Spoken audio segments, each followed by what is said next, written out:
কোরআন মাজিদে আল্লাহ তাআলা একটা বাস্তবতার কথা জানিয়েছেন যে আয়াতের সঙ্গে কম বেশি আমরা সকলেই পরিচিত।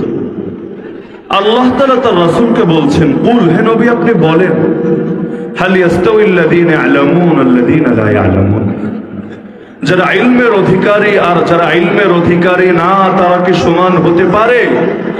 আল্লাহ তার নবীকে বলছেন, আপনি কথাটা বলুন, জাতিকে জিজ্ঞেস করুন, যাদের ভেতরে ইলম আছে, যাদের ভেতরে ঈমান আছে আর যাদের ভেতরে ইলম নাই, ঈমান নাই, তারা কি কখনো সমান হবে?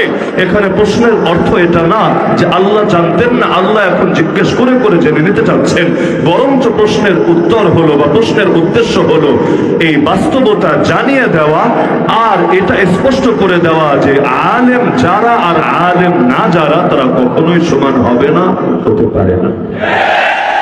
আল্লাহ রাসূল সাল্লাল্লাহু আলাইহি ওয়াসাল্লাম সহ দুনিয়ার বুকে যত নবী এবং রাসূল এসেছিলেন তাদের মুআল্লিম তো আল্লাহ নিজেই ছিলেন। যেমন আমার রাসূল নিজের ব্যাপারে বলেন, আল্লামানি রাব্বি ফাআহসানা তা'লিমি, আমাকে ইলম শিখিয়েছেন আমার রব, তিনি বড় উত্তম ভাবে আমাকে ইলম শিখিয়েছেন।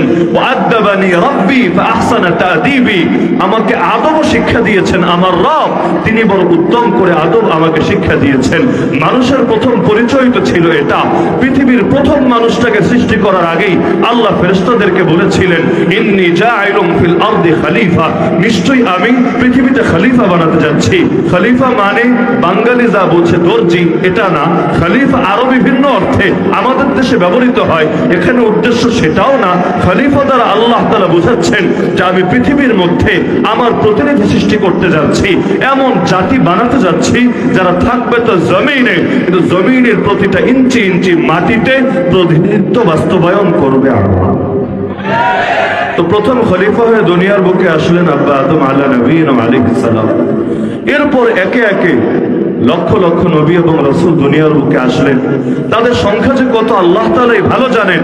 পৃথিবীর বুকে এসে তারা আল্লাহর খেলাফত, আল্লাহর প্রতিনিধিত্ব বাস্তবায়ন করলেন।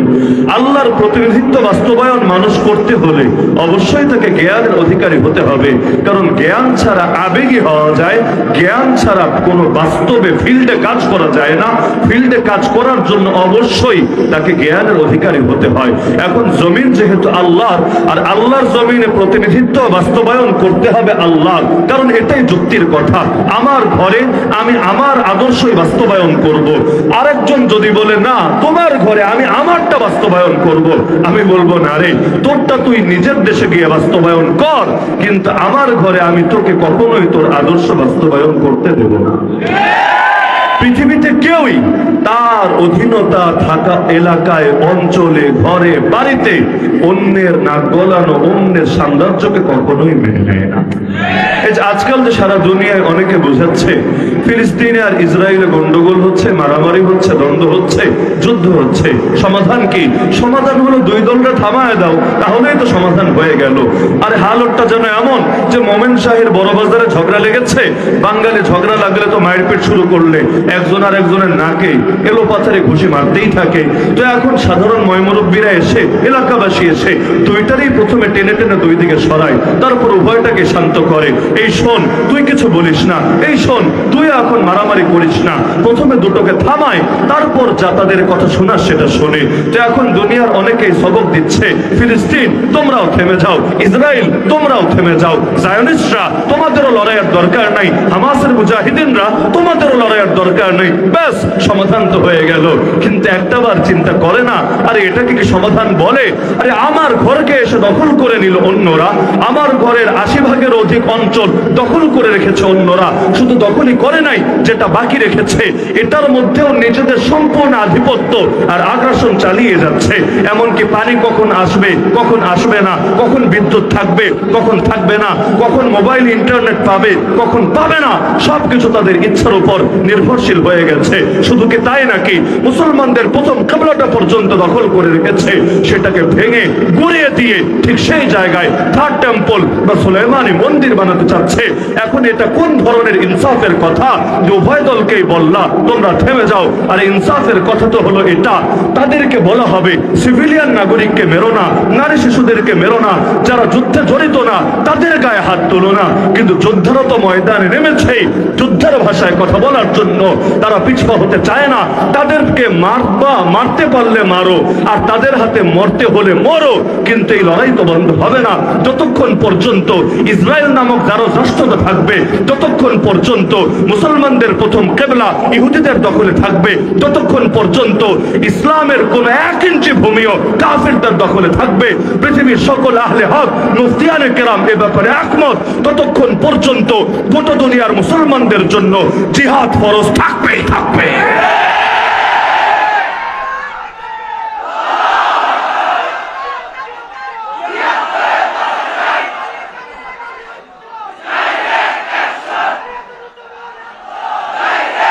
সমাধান হলো দখলদারি বন্ধ করা, দখলদারি উচ্ছেদ করা। তোমার স্বাধীনতা তুমি তোমার জায়গায় গিয়ে ভোগ করো, আমার স্বাধীনতা আমাকে আমার জায়গায় ভোগ করতে দাও। কিন্তু একজনের ঘরে ঢুকে আরেকজন মাস্তানি করবে, এটা পৃথিবীর কোন সুস্থ মস্তিষ্ক সম্পন্ন লোক না আগে মেনেছে, না আজ মানছে, না কিয়ামত পর্যন্ত মানা সম্ভব হবে। তো গোটা পৃথিবীর প্রতিটা ইঞ্চি ইঞ্চি মাটির মালিক কে? আল্লাহ। আল্লাহই আসল মালিক। আমাদের মালিকানা তো রূপক অর্থের মালিকানা, আমরা তো বস্তুত কোনো মালিকই না। এক আরবের বেদুইন অনেকগুলো উট নিয়ে যাচ্ছিল চড়াবে বলে, রাস্তায় একজন তাকে জিজ্ঞেস করলো, আচ্ছা এই উটগুলোর মালিক কি তুমি? কারণ অনেক সময় মালিক নিজেও গিয়ে চড়ায়, কখনো রাখাল দিয়ে পাঠায় দেয়, রাখাল গিয়ে চড়ায়। আজকালকার গাড়ি যেমন কখনো ড্রাইভার দিয়ে চালায়, কখনো মালিক নিজেই ড্রাইভিং জানলে নিজেই ড্রাইভারি করে। তো এখন সে নিশ্চিত হওয়ার জন্য জিজ্ঞেস করছে, উটের মালিক কি তুমি? আরব বেদুইন বড় অল্প শব্দে বড় সুন্দর আকীদার কথা জানিয়ে দিয়েছে। তার বাক্য হলো লিল্লাহি ফি ইয়াদি, লিল্লাহি ফি ইয়াদি। মালিকানা তো আল্লাহর, রয়েছে আমার হাতে, আল্লাহ ব্যবহার করতে আমাকে দিয়েছে। আরে আমরা তো আমাদের নিজেদের বডিরই মালিক না। যদি মালিক হতাম যাচ্ছে তাই ব্যবহার করতে পারতাম, কিন্তু পারি তো না। আত্মহত্যা করা হালাল না হারাম? দুনিয়ার যে কোনো হুজুর লাগবে না, সাধারণ মুসলমানকেও জিজ্ঞেস করেন, সবাই আপনাকে জবাবই দিবে। তুমি যত বড় ডিপ্রেশনে ভোগো না কেন, যত বড় মুসিবতে থাকো না কেন, তোমার জন্য আত্মহত্যা হারাম। কেন হারাম? কারণ এই জানের মালিক তুমি না। সুতরাং তুমি এটাকে যেভাবে ইচ্ছা সেভাবে বরবাদও করতে পারো না। আমার চোখের মালিকও আমি না, সুতরাং যেদিকে তাকাতে ইচ্ছা হয় সেদিকে তাকাতে পারি না। একটা সুন্দরী নারী যদি পাশ দিয়ে হেঁটে যায়, তার দিকে আমি কুদৃষ্টিপাত করি, আমার আমল নামায় চোখের জিনার গুনাহ লেখা হয়ে যায়। আমার হাতের মালিকও আমি না, হাত দিয়ে যা মনে চায় তা করতে পারি না। আমার দিলের মালিকও আমি না। নিজের স্ত্রীর সাথে মেলামেশা করার সময়ও দিল দিয়ে যদি কোনো পর নারীকে কল্পনা করে, আমল নামায় জিনার গুনাহ লেখা হয়ে যায়। আমার লজ্জাস্থানের মালিকও আমি না। আরে আমার দাড়ির মালিকও তো আমি না। মনে চাইলো দাড়ি শেভ করে দিলাম, মনে চাইলো নবীর সুন্নাতের উপর ছুরি চালালাম। আরে আমার মাথা থেকে পা প্রতিটা অঙ্গের মালিক তো আল্লাহ। আল্লাহর মালিকানায় আল্লাহর কথাই চলে, আল্লাহর মালিকানায় বান্দার কথা চলে না। এ কারণেই তো ইসলামে বিকৃতিকেও হারাম করা হয়েছে। ট্রান্সজেন্ডারের যে শয়তানি শুরু হয়েছে এখন বাংলাদেশে, ছেলে বেচারা তার মেশিন গান কেটে সার্জারি করে একটা কুয়ো খনন করে ফেলেছে, ব্যাস এখন তার মেয়ে বলেই নাকি ডাকতে হবে না। আউযুবিল্লাহি মিন যালিক। এমনকি মহিলা হোস্টেলে সিট বুকিং দিবে সিট পাওয়ার জন্য, যদি না দেয় এটা নিয়ে পুরো দেশ গরম করে ফেলবে। যার মনে চায় হঠাৎ রাতারাতি দাবি করে বসবে। আরে ছেলে দেখতে দেখতে ছেলে মনে হলে কি হয়েছে, সে নাকি ছেলের দেহে আটকে পড়া মেয়ে। আবার একটা মেয়ে রাতারাতি নিজেকে ছেলে দাবি করবে, সে বলবে দেখতে মেয়ে মনে হলে কি হয়েছে, সে নাকি মেয়ের দেহে আটকে পড়া ছেলে। ইসলামী অধিকার তোমাকে কবে দিয়েছে? সৃষ্টির মালিক আল্লাহ। আরে আল্লাহ তোমাকে যেভাবে সৃষ্টি করেছেন, তোমার পছন্দ হোক বা না হোক, তোমার ভালো লাগুক বা না লাগুক, তোমাকে সেভাবেই থাকতে হবে। না হলে আল্লাহর দেওয়া অস্তিত্বকে ধ্বংস করে নতুন করে অস্তিত্ব প্রাপ্ত হও, তারপর তোমার যেভাবে মনে চায় সেভাবে তুমি স্বাধীনতা ভোগ করো। কিয়ামতের দিন রব্বুল আলামিন যারা ছবি আঁকে, যারা চিত্র অঙ্কন করে, যারা মূর্তি বানায়, যারা ভাস্কর্য বানায়, তাদেরকে একটা কথাই বলবেন, শোনো আমিও দুনিয়াতে অবয়ব বানিয়েছি, কাঠামো বানিয়েছি, বডি বানিয়েছি, কিন্তু আমি যাদের দেহ দিয়েছি, অবয়ব দিয়েছি, কাঠামো দিয়েছি, তাদের ভেতরও প্রাণও সঞ্চার করেছি। তোমরাও তো অবয়ব, কাঠামো আর বডি বানালা, সুতরাং এগুলোর ভেতরে প্রাণ সঞ্চার করার দায়িত্ব এবার তোমাদের। আল্লাহ বলবেন যদি এগুলোর ভেতরে প্রাণ দিতে পারো কোনো শাস্তি হবে না, তোমরা জান্নাতে চলে যাবে। আর যদি প্রাণ দিতে না পারো, যতদিন পর্যন্ত দিতে না পারবে ততদিন তোমাদেরকে জাহান্নামের আগুনে দাউ দাউ করে চলতে হবে। এখন সৌন্দর্যের নামেই বিভিন্ন প্রাণীর ভাস্কর্য বানাক, অথবা সৌন্দর্যের নামেই বিভিন্ন প্রাণীর চিত্র অঙ্কন করুক, ছবি আঁকুক, কিয়ামতের দিন তাদেরকে জাহান্নামে নিক্ষেপ করা হবে। যতদিন প্রাণ দিতে না পারবে এগুলোর মধ্যে, ততদিন জাহান্নামে দাউ দাউ করে সেই আগুনে দগ্ধ হয়ে তাদেরকে শাস্তি পেতে হবে। তো এখন এই পৃথিবীর আসল মালিক আল্লাহ, আমাদের কারো কোনো বাস্তবিক মালিকানাই নাই। যা আছে সেটা হলো রূপক মালিকানা, আল্লাহ দিয়েছেন ব্যবহার করতে, এখন সেটাকেই আমরা প্রকাশ করছি মালিকানা হিসাবে। এজন্যই কোরআন শুরু হলো, আমরা যে সিরিয়ালে কোরআন পড়ি এই বাক্য দিয়ে, আলহামদুলিল্লাহি রাব্বিল আলামিন, সমস্ত প্রশংসা আল্লাহর। কেন সমস্ত প্রশংসা আল্লাহর কেন হবে? আরে দুনিয়াতে মানুষেরও তো বহু অবদান থাকে, বাবার অবদান থেকে সন্তানের উপরে, মায়ের অবদান থেকে সন্তানের উপরে। আজকে যে মাহফিল হলো, এক মাহফিল হওয়ার পেছনে অবদান আছে কত মানুষের। তাহলে সমস্ত প্রশংসা আল্লাহর কেন হবে? কিছু কিছু প্রশংসা বান্দার জন্য থাক না, যে কিছু তুমি আল্লাহ পাবা আর কিছু হলো বান্দারা পাবে, না, তা না বলে বলা হচ্ছে আলহামদু, সমগ্র প্রশংসা একমাত্র আল্লাহর জন্য সাব্যস্ত, আল্লাহর জন্য বরাদ্দ। কি কারণে? কারণ এটাই দুনিয়ার লোকে যা করে সেটা তো বাহ্যিক উপকরণ মাত্র, বাহ্যিক ওসিলা মাত্র। আসল কর্তা তো আল্লাহ, যার আদেশ ছাড়া গাছের একটা পাতাও নড়ে না, তার আদেশ ছাড়া বড় বড় বিষয় সংঘটিত হবে কিভাবে? তাই গোটা জমিনের মালিক কে? তো আল্লাহর মালিকানায় কি আল্লাহর কথা চলবে, নাকি আল্লাহর দুশমন ইবলিস শয়তান তাগুতের কথা চলবে? তো আল্লাহর কথাই চলবে আল্লাহর দুনিয়ায়, এটাই যুক্তি, এটাই নীতি। সূরা আর রহমানে আল্লাহ বলেন, ইয়া মাশারাল জিন্নি ওয়াল ইনস, হে জিন জাতি আর মানব জাতি শোন, ইন ইসতাতাতুম আন তানফুযু মিন আকতারিস সামাওয়াতি ওয়াল আরদি ফানফুযু লা তানফুযুনা ইল্লা বিসুলতান ফাবিআইয়ি আলাই রাব্বিকুমা তুকাযযিবান। হে জিন জাতি আর মানব জাতি, আসমান আর জমিনের বর্ডার যদি ক্রস করতে পারো, আরে করো না, কে না করেছে তোমাদের? পৃথিবীর বাইরে চলে গিয়ে যে আদর্শ মনে চায় সে আদর্শ বাস্তবায়ন করো, কিন্তু এই জমিন তো আল্লাহর, আল্লাহর জমিনে তোমাদের থাকলে আল্লাহটা মেনেই থাকা লাগবে, থাকবা আল্লাহর জমিনে, কিন্তু আদর্শ বাস্তবায়ন করবা আল্লাহর দুশমনদের, এটা হবে না, এটা হতে পারে না। আলহামদুলিল্লাহ, আজকের মাহফিলের প্রধান আকর্ষণ খতিবে বাঙ্গাল, আমাদের অত্যন্ত মহাব্বতের এবং শ্রদ্ধার ব্যক্তিত্ব আল্লামা জুনায়েদ আল হাবিব হাফিজাহুল্লাহ তাআলা, তিনি চলে এসেছেন। হযরতকে কিছু সময় সামান্য একটু কষ্ট দেব, আলোচনা যেহেতু শুরু করেছি, অল্প সময় এটা ফিনিশিং করে আলোচনা নিতে টানবো ইনশাআল্লাহ। হযরত চেয়ার, ঠিক আছে। তো যেই কথা বলছিলাম, যে যেহেতু এই জমিন আল্লাহর মালিকানা আর আল্লাহর জমিনে চলবে আল্লাহর কথা, এটাই লজিক, এটাই যুক্তি, এটাই বুদ্ধি, এটাই নীতি। কিন্তু আল্লাহর জমিন, আল্লাহর নীতি, আল্লাহর আদর্শ বাস্তবায়ন করতে পারবে কে? একমাত্র সে পারবে যে আল্লাহ কি বলেন, আল্লাহ কি চান, আল্লাহ তাআলা কি নির্দেশনা দেন, এটার ব্যাপারে জানে। আর এটার ব্যাপারে যারা জানে তাদেরকে আলেম বলে, বহুবচন উলামা বলে। আরে আলেম যারা হয়, যেমন নবীরা আলেম, সাহাবীরা আলেম, ইমাম আবু হানিফা, শাফি, মালিক, আহমদ বিন হাম্বল, তারা আলেম। এই জামানায় রয়েছে যত আলেম, তাদেরকে আলেম এজন্যই বলে, তারা জানে। কি জানে? তারা আল্লাহ কি বলেছেন সেটা জানে, রাসূল কি বলেছেন সেটা জানে, ইসলাম তাদের থেকে কি চায় সেটা জানে। তো সুতরাং এই কথার অবধারিত নীতি তো এটাই, যেহেতু আল্লাহ মানুষকে বানিয়েছেন তার খলিফা, আর এই পৃথিবীতে চলবে আল্লাহর খেলাফত, আল্লাহর প্রতিনিধিত্ব, আল্লাহর রাজত্ব। সুতরাং এই পৃথিবীর বুকে নেতৃত্ব দিবে একমাত্র আলেমরা। কারণ পৃথিবীর মানুষ দুই ভাগে বিভক্ত, এক ভাগ আলেম আর এক ভাগ জাহেল। আলেম তাদেরকে বলে যে আল্লাহ এবং তার রাসূলের নীতি সম্পর্কে জানে, জাহেল তাদেরকে বলে যে আল্লাহ এবং তার রাসূলের নীতি সম্পর্কে জানে না। এতে বাকি দুনিয়ার সব যদি জানে, তবুও তাদেরকে পরিভাষায় আলেম বলে না। যেমন আবু জাহাল, আবু জাহাল অর্থই মহামূর্খ, গণ্ডমূর্খ। বাস্তবে সে তো মহামূর্খ ছিল না, গণ্ডমূর্খ ছিল না।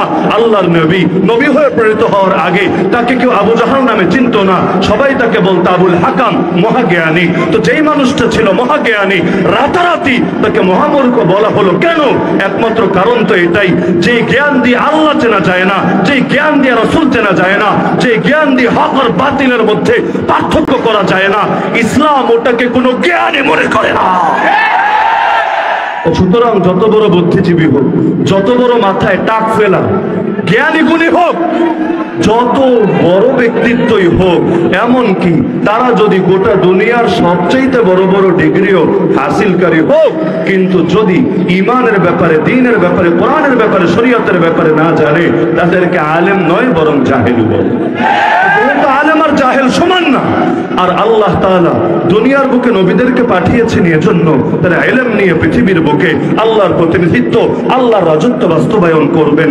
আর নবী জানিয়েছেন আল উলামা ওয়ারাসাতুল আম্বিয়া, নবী তো চলে যাচ্ছেন কিন্তু কিয়ামত পর্যন্ত ওয়ারিসদের সিলসিলা রেখে যাচ্ছেন। সেই ওয়ারিসদের নামই হলো উলামায়ে কেরাম, যারা আল্লাহর রাসূলের ওয়ারিস হবে। কোন ক্ষেত্রে ওয়ারিস হবে? আরে ওয়ারিস তো বহু ক্ষেত্রেই হবে। শাইখুল হাদিস আল্লামা আজিজুল হক নাওয়ারাল্লাহু মারকাদা বলতেন, এই হাদিসটাকে আমরা প্রচার করি ফজিলতের হাদিস হিসাবে, কিন্তু এটা একদিকে যেমন ফজিলতের হাদিস, তার চাইতে বেশি দায়িত্বের হাদিস। এই হাদিস আমাদেরকে জানিয়ে দিচ্ছে নবীদের জিম্মাদারি ছিল যা যা, আলেমদেরও জিম্মাদারি হবে তা তা। নবীরা একদিকে যেমন দ্বীনকে প্রচার করেছেন, আর একদিকে দ্বীনকে পৃথিবীর পরতে পরতে প্রতিষ্ঠাও করেছেন। এমনকি আল্লাহ নিজেই জানিয়েছেন নবীদেরকে পাঠিয়েছেনই লিউযহিরাহু আলা দ্বীনি কুল্লি, ইসলামকে তারা প্রতিষ্ঠিত করবেন অন্য সকল ধর্ম, অন্য সকল মতবাদ, অন্য সকল মতাদর্শের উপরে। এমনকি কোরআনে আল্লাহ তো দোয়াই শিখিয়েছেন, রহমানের খাঁটি বান্দা কারা? যাদের একটা দোয়া হয় এটা, রব্বানা হাব লানা মিন আজওয়াজিনা ওয়া যুররিয়াতিনা কুররাতা আয়ুন ওয়াজআলনা লিল মুত্তাকিনা ইমামা। হে আল্লাহ, আমাদেরকে মুত্তাকিদের, মুমিনদের নেতা বানিয়ে দেন। কারণ যদি হকপন্থীরা নেতা না হয়, বাতিলপন্থীরা হবে নেতা। বাতিলপন্থীরা যদি নেতা হয়, দুনিয়ার বুকে কখনোই শান্তি প্রতিষ্ঠিত হবে না, হতে পারে। তো এখন ওলামায়ে কেরাম তাদের মৌলিক একটা জিম্মাদারি হলো তারা সমাজের নেতৃত্ব ধারণ করবেন। একদিকে যেমন নামাজের নেতৃত্ব, একদিকে যেমন সকলে হজ করতে গেলে সেই হজেরও নেতৃত্ব, একদিকে যেমন মানুষ ময়দানে জিহাদ নামলে সেই জিহাদেরও নেতৃত্ব, আরেকদিকে পৃথিবীর সকল পরিচালনার মূল নেতৃত্ব এবং কর্তৃত্ব। এমনকি কখনো যদি নেতা এমন কেউ হয় যে নিজে আলেম না, তার জন্য ইসলামী ফিকহে অবধারিত শর্ত হলো তাকে অবশ্যই আলেমদের থেকে পরামর্শ নিয়ে নিয়ে, ওলামায়ে কেরামের বোর্ড রেখে তাদের থেকে ফতোয়া নিয়ে নিয়ে পরিচালনা করতে হবে। না হলে এই জমিনের বুকে কোনোদিনও ন্যায়, ইনসাফ, শান্তি, কল্যাণ প্রতিষ্ঠিত হবে না। আজকাল সবচেয়ে বড় দুঃখ এখানেই, যখন আমরা ভাবি আরে আমরা হুজুর মানুষ, আমরা আলেম মানুষ, আমাদেরকে নেতৃত্ব দেওয়ার দরকার আছে, নেতৃত্ব দিবে জাগতিক লোকেরা, এগুলো তো দুনিয়াবী বিষয়। কিন্তু একটাবার চিন্তা করেন, ওলামায়ে কেরাম যদি নেতৃত্বে না আসে, অবধারিতভাবে জাহেলরা থাকবে নেতৃত্বে। আর জাহেলরা যদি নেতৃত্বে থাকে, সমাজের বুকে কখনোই দিন জিন্দা হবে না। আজকাল তো সেকুলারিজমের জয় জয়কার। সেকুলারিজম এসে তো এই বাস্তবতাই বুঝায়, আরে আলেমকে কেন নেতা হতে হবে? নেতা তো হবে এমন ব্যক্তিত্ব যে হবে নিরপেক্ষ। নিরপেক্ষ মানে কি? সে আল্লাহর পক্ষে না, সে তাগুতের পক্ষে না, সে রহমানের পক্ষে না, সে শয়তানের পক্ষে না, সে ইসলামের পক্ষে না, সে কুফর শিরিক জাহেলিয়াতের পক্ষে না, সে দুনিয়ার পক্ষে না, সে আখিরাতের পক্ষে না, সে হকের পক্ষে না, সে বাতিলের পক্ষে না, সে হক্কানিয়াতের পক্ষে না, সে জাহেলিয়াতের পক্ষে না। আল্লাহর কসম, এটা কখনোই সম্ভব না। দুনিয়ায় নিরপেক্ষ শব্দ একটা ভণ্ডামি ছাড়া কিছু না। হয়তো তুমি রহমানের পক্ষে, না হলে তুমি শয়তানের পক্ষে।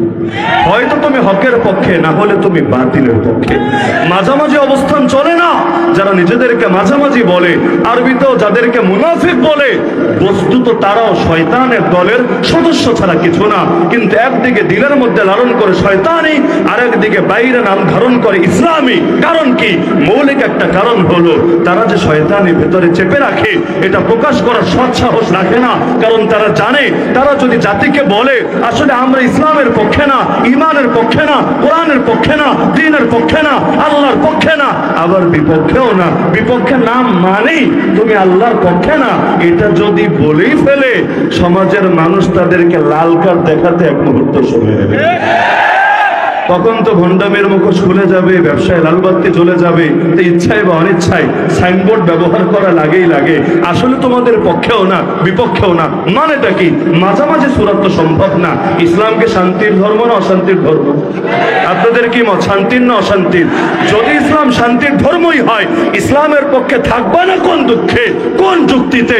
ইসলাম শান্তির ধর্ম হওয়ার অর্থ তো এটাই, ইসলাম যেখানে যাবে শান্তি নিয়ে যাবে, যেখান থেকে ইসলাম মাইনাস হবে সেখান থেকে শান্তি মাইনাস হবে। ব্যক্তি জীবন থেকে ইসলাম মাইনাস হলে ব্যক্তি জীবনে শান্তি থাকবে না, পরিবার থেকে ইসলাম মাইনাস হলে পরিবারে শান্তি থাকবে না, সমাজ থেকে ইসলাম মাইনাস হলে সমাজে শান্তি থাকবে না, রাজনীতি থেকে ইসলাম মাইনাস হলে রাজনীতিতে শান্তি থাকবে না, অর্থনীতি থেকে ইসলাম মাইনাস হলে আজকের মতো করুণ হালত হবে, দেশে আর শান্তি থাকবে না। বিচার আচার থেকে ইসলাম মাইনাস হলে সেখানেও শান্তি আর থাকবে না। শিক্ষা ব্যবস্থা থেকে ইসলাম মাইনাস হলে ঘ্যাঙর ঘ্যাঙর থাকতে পারে, জিঙ্গালানা জিঙ্গালানা থাকতে পারে, কিন্তু শান্তি আর থাকবে না।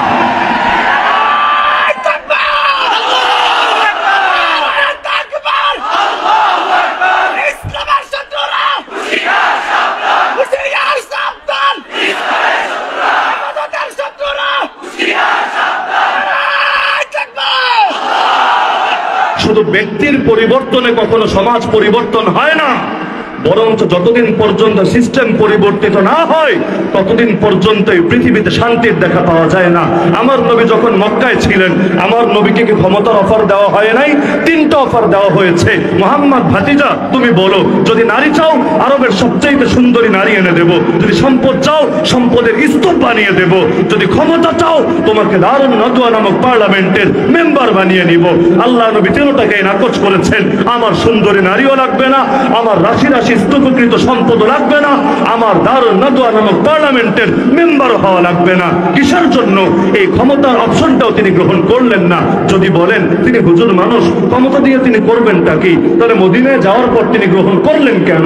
মদিনায় যাওয়ার পর গ্রহণ করাটাই আপনার কথাকে সত্য বলে স্বীকার করে না, তার মানে ক্ষমতার প্রতি তার অনীহা না। যদি অনীহা হয় এই দোয়া কেন শিখালো আল্লাহ? ওয়াজআলনা লিল মুত্তাকিনা ইমামা, হে আল্লাহ নেতা বানান, হে আল্লাহ ইমাম বানান, তবে দুনিয়ার বাতিলদের ইমাম না, এই মুমিন মুত্তাকিদের ইমাম বানান। তো আল্লাহর রাসূল তো ইমাম হয়েছিলেন, তো 10-13 বছর পরে কেন হলেন? 13 বছর আগে হলে সমস্যা ছিল কোথায়? মূল সমস্যা এক জায়গায়। তিনি যদি দারুন নদওয়ায় দায়িত্ব নিতেন, নিঃসন্দেহে তাকে দায়িত্ব দেওয়া হতো, কিন্তু দেওয়া হলেও সমাজ পরিবর্তিত হতো না।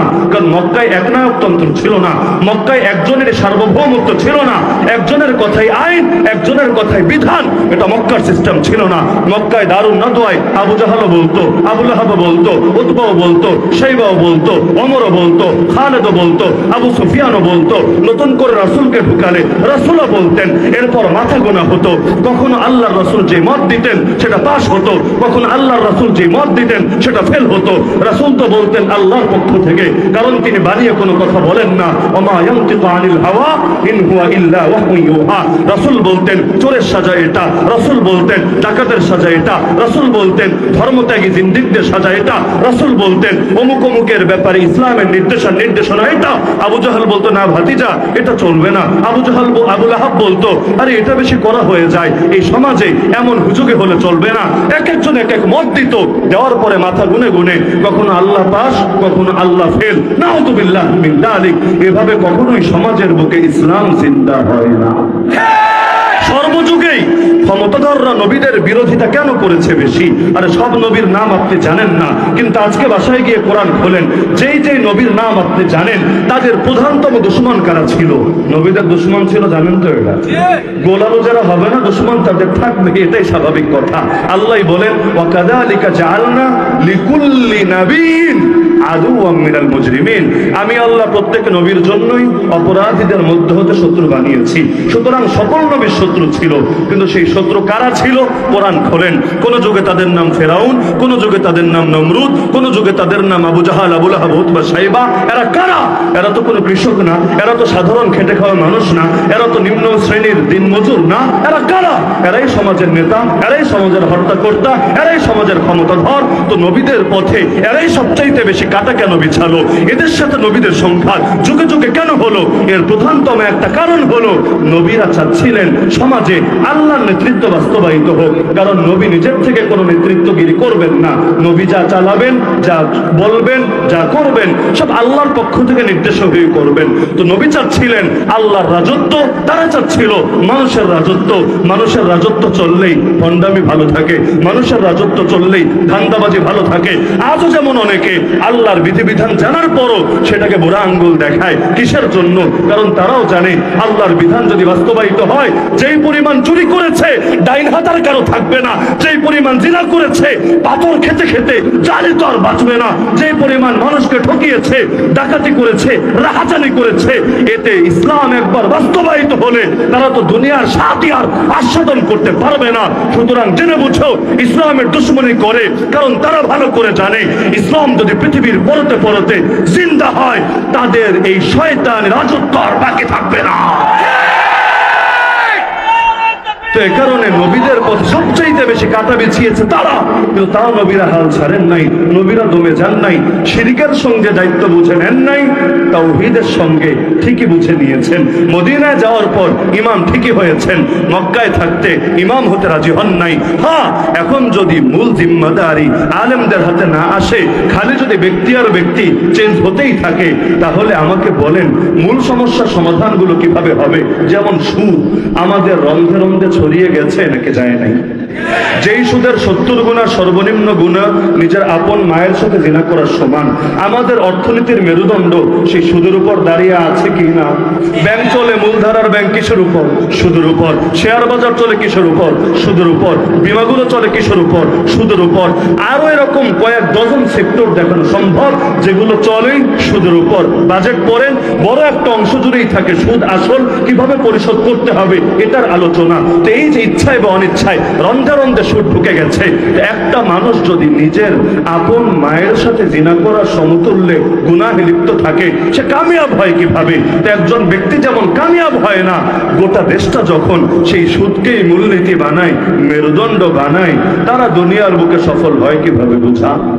সূরা বাকারায় আল্লাহ বলেছেন যারা সুদ খায় তাদেরকে ধমকি দিয়ে, ফাইল্লাম তাফআলু, যদি সুদ ছাড়তে না পারো ফাযানু বিহারবিন মিনাল্লাহি ওয়া রাসূলি, আল্লাহ এবং তার রাসূলের পক্ষ থেকে যুদ্ধের ঘোষণা শুনে নাও। তো এখন যেই জাতি আল্লাহ এবং তার রাসূলের সঙ্গে যুদ্ধে জড়িয়ে থাকে, আল্লাহর কসম সেই জাতি কখনোই পৃথিবীর বুকে সফল হতে পারে না। এটা তো একটা সাইড দেখালাম শুধুমাত্র সময় সংক্ষিপ্ততার কারণে, এমন হাজারো সাইড দেখানো সম্ভব যেটা ব্যক্তির পরিবর্তনের দ্বারা কখনোই পরিবর্তন হবে না। ইচ্ছায় বা অনিচ্ছায় হাজারো কুফর শিরিক চাপিয়ে রাখা হয়েছে, হাজারো হারাম কবিরা গুনাহ রন্ধে রন্ধে ঢুকিয়ে দেওয়া হয়েছে। এখন যদি আযাব গজব থেকে বাঁচতে চান, উপায় কি? আরে ব্যক্তিগত পাপের কারণে ব্যক্তিগত শাস্তি আসে, জাতীয় পাপের কারণে জাতীয় আযাব আসে। মাত্র তো শুরু। এই ভূমিকম্প, এই করোনা, এই সেগুলো তো শুরু। আল্লাহ নবী বলেছেন কিয়ামত যখন ঘনিয়ে আসবে, ফিতনা এমন ভাবে প্রকাশ পাবে, তাসবিহের রশি ছিঁড়ে গেলে ডানাগুলো যেভাবে একের পর এক গড়িয়ে পড়তে থাকে, এভাবে গড়িয়ে পড়তে থাকবে। এমন ভয়াবহ রোগ ব্যাধিও দেখা দেবে যেটা পূর্ববর্তীদের মধ্যে এর নামগন্ধ ছিল না, যখন সমাজে প্রকাশ্যে পাপাচার, অশ্লীলতা ছড়িয়ে যাবে। আজকের বুকে, আজকের এই বাংলাদেশের বুকেও দেখেন একটা সংখ্যাগরিষ্ঠ মুসলিম দেশ হওয়ার পরও ইসলাম কতটুকু বাস্তবায়িত আছে, আর অনইসলাম যেটা ইসলাম না সেটা কতটুকু বাস্তবায়িত আছে। ইসলামের কথা বলাটাও কতটুকু কঠিন হয়েছে, আর নাস্তিক্যবাদের কথা, কুফর শিরিকের কথা বলাটা কতটুকু সহজ হয়েছে। নারীদের জন্য পর্দা করা কেমন কঠিন হয়েছে, বেপর্দায় থাকা কেমন সহজ হয়েছে। কলেজ ভার্সিটির ছেলেদের জন্য দিন পালন করা কতটা কঠিন হয়েছে, আর বদ্দিন আর বেদিনের পথে চলা কতটা সহজ হয়েছে। এইগুলো তো উদাহরণ দিতে চাইলে রাত শেষ হবে, উদাহরণ শেষ হবে না। সমাধান কি? সমাধান হলো আলেমদেরকে নেতৃত্বের আসনে আসীন হতে হবে। যদি না হয় কি হবে? হাত্তা ইদা লাম ইউবকি আলিমা ইত্তাখাযান নাস রুউসান জুহালা, যখন আলেমের সংকট দেখা দেবে, মানুষ জাহেলদেরকে নেতা বানিয়ে নেবে, তাদের কাছে সমস্যা সমাধান চাইবে, তারাও ইলম ছাড়া সমস্যার সমাধান দিয়ে দেবে, ফলে নিজেরাও পথ হারাবে, গোটা জাতিকে বিপদগামী করবে। আর নবী বলেন যখন অযোগ্যের হাতে দায়িত্ব যাবে, তখন কিয়ামতের জন্য মিনিট গুনতে থাকো, দিন গুনতে থাকো। তো যোগ্য কারা? আলেমরা না জাহেলরা? আর অযোগ্য কারা? আলেমরা না জাহেলরা? এখন আখেরি কথা কেউ বলতে পারেন, হুজুর আলেমরা কি এত কিছু বুঝে? দুনিয়া তো অনেক উন্নত, অনেক আধুনিক হয়ে গেছে, আপডেট হয়ে গেছে, এখনকার যুগের সাথে আলেমরা কি আর তাল মিলাতে পারবে? এখন তো জেনারেল শিক্ষা যাদের আছে তারাই না যুগটাকে ভালো চালাতে পারবে। আমি বলবো এর উত্তর আমাকে থিওরিটিক্যাল ভাবে দেখার দরকার নেই, প্র্যাকটিক্যাল নমুনায় যখন সামনে আছে থিওরিটিক্যাল জবাব দেওয়া লাগে না। মাদ্রাসার ছাত্ররা কি পারে, মাদ্রাসার মোল্লারা কি পারে, এটা এখন শুধু আপনারা না বরঞ্চ গোটা দুনিয়া দেখছে যে আমেরিকা সেই মাজলুমদের রিজার্ভের টাকাগুলো পর্যন্ত মেরে খেয়েছে, চুরি করেছে, ডাকাতি করেছে। কারণ এই আমেরিকার চাইতে বড় চোর নাই, বড় ডাকাত নাই, বড় জঙ্গি নাই, বড় টেরোরিস্ট নাই, বড় খুনি নাই, বড় রক্ত খেকো নাই। তো মাজলুমদের রক্ত যখন খেয়েছে 19টা বছর পর্যন্ত তাদের লক্ষ লক্ষ মানুষকে কুরবান করেছে, এরপর যখন রিজার্ভের টাকার লোকটাও ছাড়তে পারে নাই, মেরে খেয়েছে। আর একদিক দিয়ে ভবিষ্যৎবাণীও দিয়েছে, আরে 1 বছর পর না খেয়ে ওদের কয়েক লাখ লোক রাস্তায় মরে পড়ে থাকবে। আল্লাহর কি কুদরত, কেউ না খেয়ে মরে পড়ে থাকে নাই, উল্টো 3 বছরের মধ্যেই আল্লাহ তাদেরকে দুনিয়ার বুকেও এমন দেওয়া দিয়েছেন, গোটা দুনিয়া এখন চোখ ছানা বড়া করে বড় বড় করে তাকিয়ে দেখছে, অবাক হচ্ছে কিভাবে সম্ভব, কিভাবে পসিবল। এমনকি যেই চোর আমেরিকা রিজার্ভের টাকাও মেরে খেয়েছে, সেই আমেরিকার US ডলারকেও পেছনে ফেলে তাদের মুদ্রা র্যাঙ্কিং এ আরো বেশি দূরে গিয়ে গেছে। বরকতের মালিককে, নুসরতের মালিককে, শান্তির মালিককে। তো গাছের গোড়ায় যখন কাটা থাকে উপরে পানি কত আর ঢালবেন, ঢেলে লাভ হবে না, সমস্যার তো শেষ নাই। এই যে আজকের মাহফিলের বক্তারাও পড়ে আছে বছরের পর বছর কারাগারে, নিঃসন্দেহে এটাও সমস্যা। আল্লামা জুনায়েদ আল হাবিব হাফিজাহুল্লাহ চলে এসেছেন, আজও তো বিকালে হুজুরদেরকে আন্দোলন করতে হয়েছে সেই কারাবন্দী আলেমদেরকে নিয়ে। এগুলো তো হাজার সমস্যার এক একটা সমস্যা মাত্র, কিন্তু দেখবেন একদিকে এক সমস্যা দমাবেন আর একদিকে 10 সমস্যা নতুন করে তৈরি হবে। যদি সব সমস্যা সমাধান করতে চান আগে শিকড়কে মাটির সাথে সম্পর্ক যুক্ত করা লাগবে। এজন্য যতদিন পর্যন্ত পৃথিবীর বুকে আল্লাহর প্রতিনিধিত্ব বাস্তবায়িত না হবে, যতদিন পর্যন্ত ওলামারা এই পৃথিবীর দায়িত্ব বুঝে না নেবে, সব ক্ষেত্রে তারাই সামনে থেকে নেতৃত্ব না দেবে, ততদিন পর্যন্ত না আসমান থেকে বরকতের বাড়িধারা বর্ষিত হবে, না জমিন থেকে আল্লাহ তাআলার নেয়ামতগুলো অঙ্কুরোদ্গম হবে, বরঞ্চ আযাব আর গজব একের পর আসতে থাকবে আর আসতে থাকবে।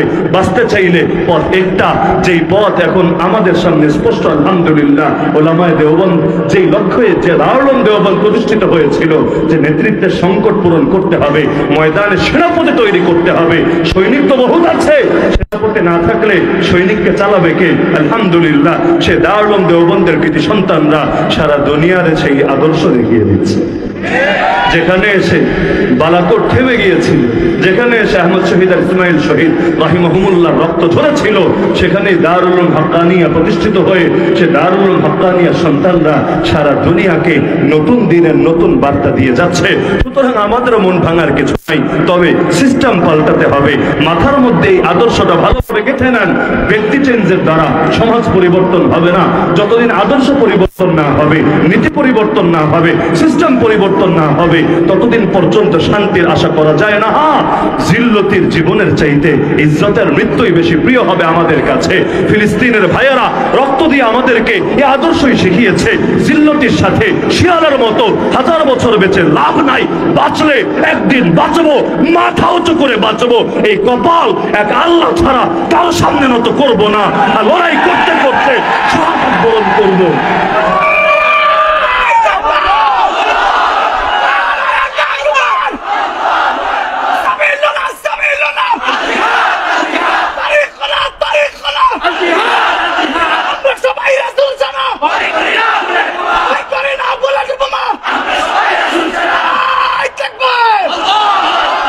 फिल्लाह की तह में बका का राज मुज़मर है, जिसे मरना नहीं आता उसे जीना नहीं आता। কাপুরুষরা মরে, ওরাও মরে, ডেইলি ডেইলি মরে, কিন্তু সুপুরুষরা মরে, সাহসীরা মরে, মরলে একবারই মরে, তবে সেটাও মরণ না রে ভাই, মরার পর চিরকাল অমর হয়ে থাকে। কোরবানির বদৌলতে তাদের মহাব্বত আল্লাহ দুনিয়ার সকলের মধ্যে গেঁথে দেন। আরে কোরবানি এমন মহাব্বত তৈরি করে, আল্লাহর নবীদের মধ্য থেকে কয়জন নবীকে চেনেন, নবীর সাহাবীদের মধ্য থেকে কয়জন সাহাবীকে চেনেন, কিন্তু ইতিহাস সামনে রাখলে রাখবেন, কোরবানি যারা দিয়েছে আল্লাহ তাআলা ঠিকই তাদেরকে অমর বানিয়েছেন।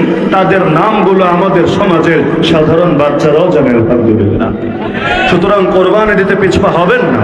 অল্প সময়ে কথাগুলো গুছিয়ে আনাটাও বেশ জটিল ব্যাপার, এই কারণে মূল বার্তাটা আমি শুধু দিয়ে যাচ্ছি। কোরবানি দিতে পিছপা হবেন না, তবে মূল নীতি রাখবেন এটা, মসজিদের মধ্যে কেউ কমিটির সদস্য হই, কেউ কমিটির দায়িত্বপ্রাপ্ত ব্যক্তি হই, কেউ সাধারণ মুসল্লি হই, কিন্তু নামাজের সময় কিন্তু ইমামকেই আলেমকেই সামনে বাড়িয়ে দিই। কেন? এটা বুঝি আমরা ভালোভাবে, আলেম যদি নামাজ পড়ায় তবেই নামাজটা ভালো হবে। সূরা কেরাত হয়তো আমিও জানি, কিন্তু আমার বিভিন্ন জায়গায় ঘাটতি আছে, হয়তো তেলাওয়াতেই ঘাটতি, না হলে মাসালা মাসাইলে ঘাটতি, আলেমের মধ্যে ঘাটতি নেই আলহামদুলিল্লাহ। আলেম যদি করে সহিভাবে করবে ইনশাআল্লাহ। তো সমাজের সব ক্ষেত্রেই কথা এটাই, আলেম যেখানে করবে আল্লাহ এবং তার রাসূলেরটাই বাস্তবায়ন করবে। কালেমা যেহেতু পড়েছি আল্লাহ এবং তার রাসূলের নামে, সুতরাং আদর্শ তো আমাদের তারাই হবে। আর নবী তো জানিয়েছেন তার উম্মত ৭৩ দলে ভাগ হবে, ৭২ দল যাবে জাহান্নামে, এক দল যাবে জান্নাতে। সেই এক দল কারা? যারা আদর্শ বানাবে নবীকে আর নবীর সাহাবীদেরকে। মনে থাকবে তো ইনশাআল্লাহ। তো সুতরাং আমাদের লক্ষ্য হবে আগামীর বিশ্ব হবে ইসলামের বিশ্ব, আগামীর বিশ্ব হবে কোরআনের বিশ্ব, আগামীর বিশ্ব হবে উলামায়ে কেরামের বিশ্ব ইনশাআল্লাহ। আমরা সাধারণ মানুষরাও থাকবো আলেমদের পাশে, আলেমদের হাত ছেড়ে দেব না। আরে নবী থাকলে, নবীর হাত ছাড়লে যেমন নিজের আখিরাত আর ঠিক থাকে না, এই উলামায়ে কেরামের হাত ছেড়ে দিয়েন না, হালও তার ঠিক থাকবে না। ভাবতে পারেন যেই দেশে 13 কোটির অধিক মুসলমান আছে, সেই দেশে 200-300 জন আলেম বছরের পর বছর মাজলুম হতেই থাকে আর হতেই থাকে আর হতেই থাকে। বলার সময় বহুত কিছু তো বলা যায়, কাজের সময় কয়জনকেই বা খুঁজে পাওয়া যায়, কিন্তু নবীর সাহাবীদের মতো বলা তো উচিত ছিল, নাহনুল্লাযীনা বায়াউ মুহাম্মাদা আলাল জিহাদি মা বাকিনা আবাদা। আমরা সেই জাতি যারা মুহাম্মদ সাল্লাল্লাহু আলাইহি ওয়াসাল্লামকে এই মর্মে বায়াত দিয়েছি, যতদিন বেঁচে থাকবো আল্লাহর পথে লড়াই চালিয়ে যাব, কোনো থামাথামি নাই, আপোষ আমাদের অবিধানেই নাই। যতদিন পর্যন্ত আল্লাহ জমিন রেখেছেন ইসলামকেও জিন্দা করার চেষ্টা করেই যাব। আর যদি মুর্দা হওয়া লাগে আল্লাহর কসম ইসলামকে মুর্দা হতে দেব না। প্রয়োজনে হাসি মুখে ফুস্তু রব্বিল কাবা বলে শাহাদাতের সুধা পান করে আমি মুর্দা হব, তবু ইসলামকে কোনো মূল্যেই মরতে দেব না।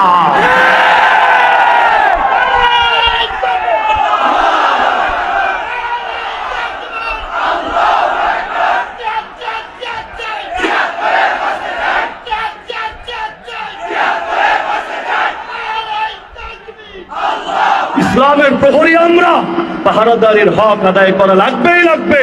আরে পাহারাদারের কাজই এটা, বাতিল যেই সুরতে আসুক, শার্ট প্যান্ট পরে আসুক আর পাঞ্জাবি জুব্বা দাড়ি লাগিয়ে আসুক, বাতিলকে ঢুকতে দেওয়া যাবে না, ভেতরের কোনো মাল বাইরে হারিয়ে যেতে দেওয়া যাবে না। পাহারাদার আমরা, রক্তের প্রতিটা ফোঁটা দিয়ে হলেও আমরা পাহারাদারির হক আদায় করবো ইনশাআল্লাহ। আমরা জিন্দা থাকতে ইসলামের কোনো বিধানকে কেউ চুরি করে নিতে পারবে না। আমরা জিন্দা থাকতে কাদিয়ানি হোক, হিজবুত তাওহীদি হোক, আহলে কোরআনি হোক, শিয়াই হোক, রাফেজি হোক, খারেজি হোক, মুতাজিলাই হোক, নিত্য নতুন ফিতনার পুরান ফিতনা যারাই হোক, আমরা কাউকেই ইসলামের এরিয়ার মধ্যে ঢুকতে দেব না। যদি যেতে হয় আবু তালেবের মতো বলবো। আবু তালেব বলেছিল মুহাম্মদ পর্যন্ত পৌঁছতে হলে আরে আমার লাশের উপর পাড়া দিয়ে তোদেরকে যেতে হবে। আমরাও বলবো তোরা তো স্বপ্ন দেখছিস আল আকসা ভাঙবি, আল আকসাকে তোরা সুলাইমানি টেম্পল বানাবি, যেভাবে পার্শ্ববর্তী অঞ্চলে বাবরি মসজিদকে ভেঙে রাম মন্দির বানিয়েছে, তোরাও তো দুঃস্বপ্ন দেখছিস আল আকসাকে ভেঙে তৃতীয় মন্দির বানাবি। কিন্তু আল্লাহর জাতে পাকের কসম খেয়ে বলি, যতদিন দুনিয়ার বুকে একজন মুসলমানও বাকি থাকবে ততদিন তোদের স্বপ্ন পূরণ হবে না, হবে না, হবে না।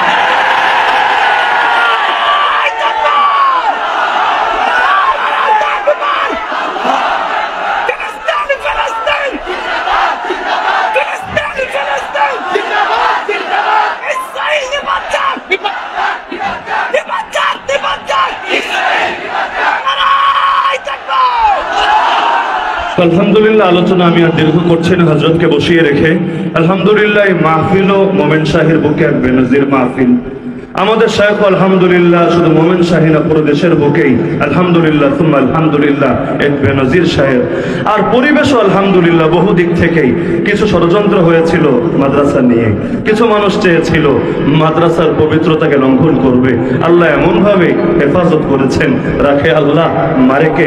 আমি আসার আগে ওসি সাহেব বসে ওখানে কথা বলছিলেন আমার সাথে, বড় হুজুরকে বলছিলেন যে হুজুর, বাংলাদেশে এমন দ্বিতীয় কোনো মাদ্রাসা আছে কিনা আমি জানি না, যেখানে জেলার এসপি বলেন, ডিসি বলেন, ওসি বলেন, আরো অন্যান্য এসি ল্যান্ড বলেন, যা কিছু বলেন, সবাই হলো মাদ্রাসার খাদেম, মাদ্রাসার কমিটির সদস্য। আরে এইরকম পরিবেশ বাংলাদেশে দ্বিতীয় কোথাও আছে কিনা আল্লাহ ভালো জানেন। আমরা তো আশা রাখি এই দেশের যত দায়িত্বরত ব্যক্তি আছে, প্রশাসনের দায়িত্বরত ব্যক্তি হন অথবা যে কোনো ক্ষেত্রে নেতৃত্ব এবং ক্ষমতার অধিকারী হন, যেদিন তারা সকলেই মসজিদ মাদ্রাসার খাদেম হয়ে যাবেন, ওলামায়ে কেরামের সহযোগী হয়ে যাবেন, নাস্তিক বেঈমান আর কাফের মুশরিকদের থেকে নিজেদের সাহায্যের হাত গুটিয়ে নেবেন, দ্বীনের পক্ষে থাকবেন, মজলুমদের পক্ষে থাকবেন, হক আর হাক্কানিয়াতের পক্ষে থাকবেন, সেদিন ইনশাআল্লাহ বাংলাদেশের চিত্রই আমূল পাল্টে যাবে। এমন একটা সুন্দর সোনালী বাংলাদেশ দেখার অপেক্ষায়। আর নামে যেহেতু মোমেন শাহী, যেখানে চলে মুসলমানদের শাহানশাহ, মোমেন শাহী অর্থই তো এটা, তো নামেও যেমন আলহামদুলিল্লাহ, কাজেও তেমন আলহামদুলিল্লাহ। তো এখান থেকে যে ধারা সূচনা হয়েছে, দোয়া করি বাংলাদেশের প্রতিটা জেলায় জেলায় এই আদর্শ ছড়িয়ে যাক, প্রতিটা অঞ্চলই মোমেন শাহী দেখে কিভাবে মুসলমানদের শাহানশাহী কায়েমের জন্য এগিয়ে আসতে হয়, সেই আদর্শের সবক সকলেই পেয়ে যাক। আল্লাহ তাআলা জামিয়া ফয়জুর রহমান রহমাতুল্লাহি আলাইহি মাদ্রাসাকে কবুল করুন। আল্লাহ তাআলা আমাদের শাইখ মুর্শিদ আল্লামা আব্দুল হক হাফিজাহুল্লাহ রাআ, তাকে নেক হায়াত, সিহাত এবং আফিয়াতের জিন্দেগি নসিব করুন। আমাদের মাথার উপর হযরতের ছায়াকে দীর্ঘায়িত করুন, আমিন। ওয়া আখিরু দাওয়ানা আলহামদুলিল্লাহি রাব্বিল আলামিন।